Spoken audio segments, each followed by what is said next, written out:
Hey, David here with Spectora. We're going to walk you through setting up your actions in this video. Now, once advanced is turned on, you're going to want to get into your settings page, scroll down to your advanced tools, and click enable actions. Here it's going to ask you if you want to set up actions on a per inspection basis or on all inspections. We recommend a per inspection basis, and what this means is if someone still schedules through your online scheduler, this inspection will use your automation emails, which is the email system from the standard Spectora platform. This gives you a chance to set up your actions and not jump straight into the fire with using these before you're ready to. The other thing this does is if you're scheduling an inspection internally, it does give you an option to turn on actions for that inspection. If you don't, it'll still use your automation emails. So once you choose your setting here, you're going to click save. It's going to pop you straight into your company actions page.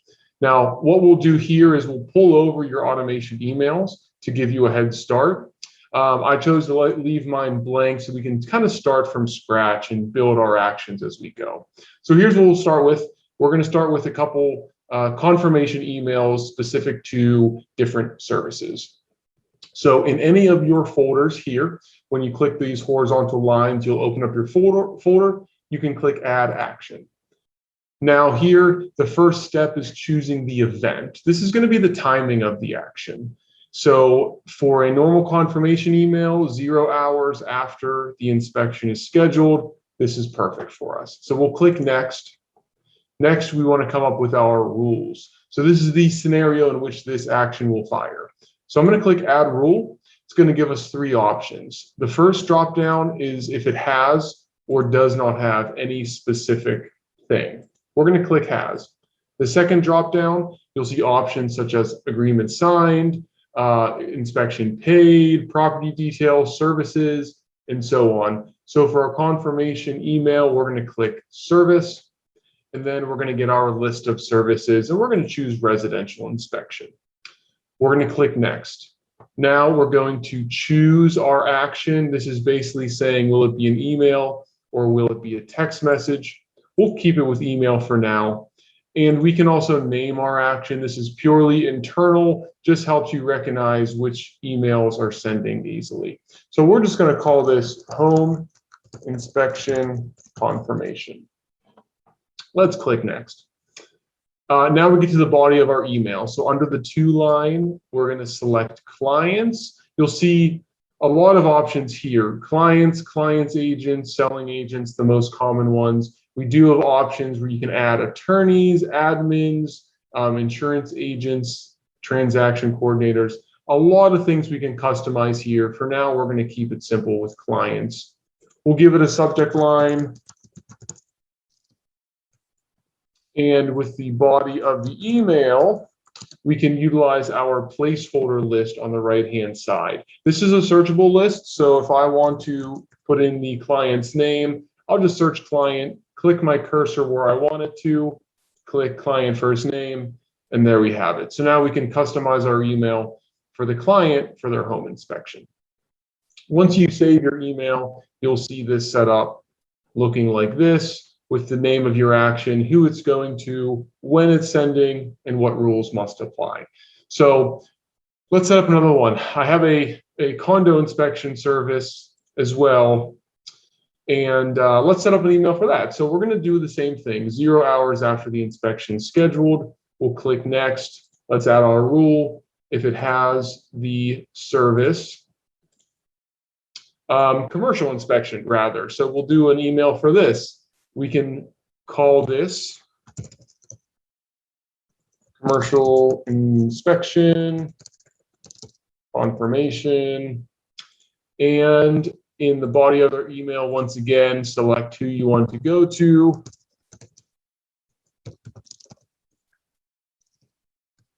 Give it a subject line, give it a body of the email utilizing your placeholders, and now you're customizing better emails for better services. So that's just a one quick look there. You can also do things for add-on services as well. This ties us into our upsell emails. So I'm going to move out of our scheduling folder and I'm going to move into our pre-inspection folder. In these folders, the emails can be anywhere. They'll still fire. This just helps us keep organized. So in our pre-inspection folder, let's look at an upsell email.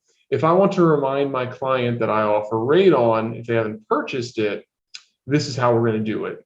Let's say we want to send this 1 day after the inspection is scheduled. Simple enough there. We can click next and add our rule. In this scenario, I know I'm going to have to add multiple rules, and you can do so just like this. So for my first rule, I'm going to change this to does not have. In my middle option, I'm going to select service add-on. And now I get my list of my main service with my service add-on. So I can see residential inspection with radon test. I want to select this. I also want to make a second rule. This is going to cover my commercial inspection with my radon add-on, like so. And I know I also do radon as a standalone service. So I'm also going to pick does not have service and choose my radon test only option. So because I have 3 potential radon options on my scheduler, I want to cover all 3 bases, and I want to make sure this says and. So the logic will read this as if the client chose none of my radon options, I want to remind them that we offer that. So we can click next. We'll give it a title. Let's just call this radon upsell. We can click next. Now select client, give them a subject line, give them an email indicating why they should get a radon test, and click save. And now this action will be a little bit larger. You'll see the different rules that must apply for this to send out. Very common upsell emails could be used for any service. Another option is also going to be with third-party emails.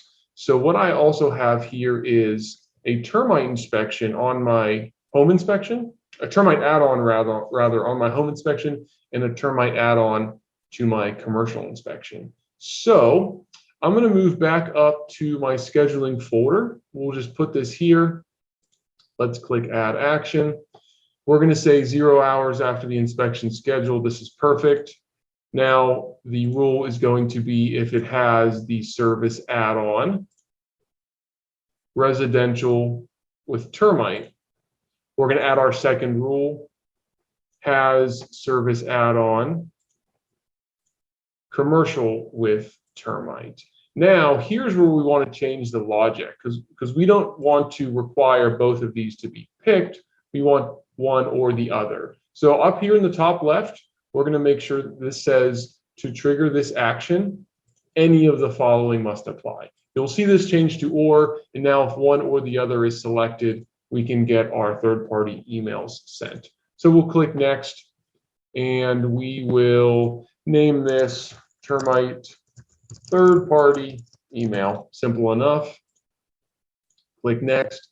Now, instead of choosing from this list, you're just going to type in your email. So let's say dave@termitepro.com is the email for my radon guy, my termite guy.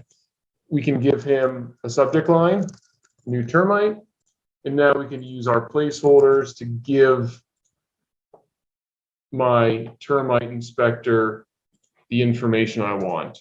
Maybe it's the client name, maybe it's the address, maybe it's the date of the inspection.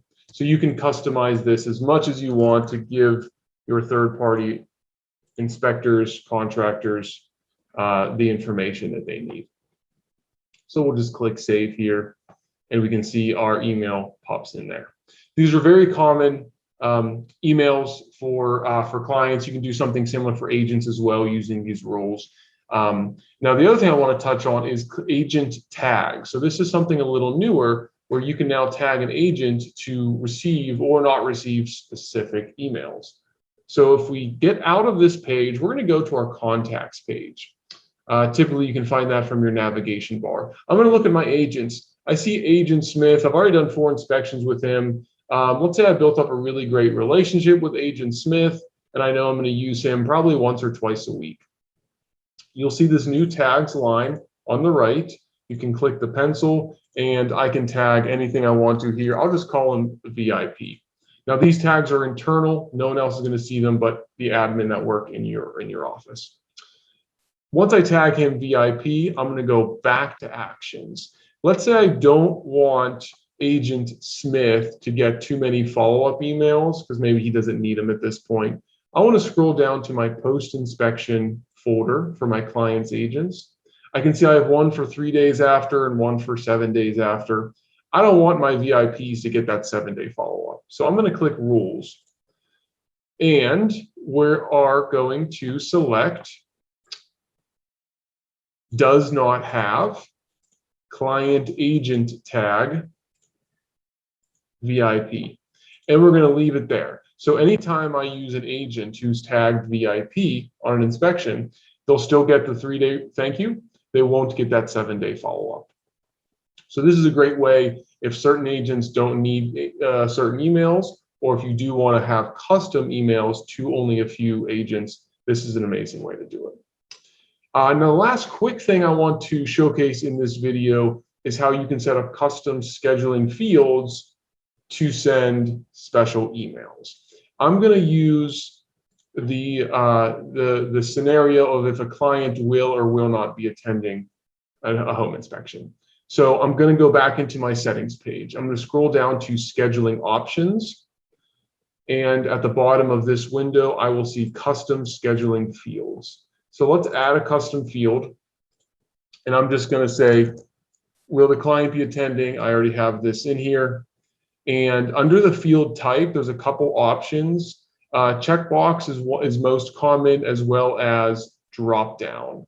So checkbox, they check it or they don't. Drop down is they choose from a list of options that you give. I like this option the best because it'll be a required field if I want it to be. I'm going to save this field. Then it's going to give me my option to put in my answers. So back to custom scheduling fields, right under additional options, with a comma separating my answers, I'm going to say yes, no.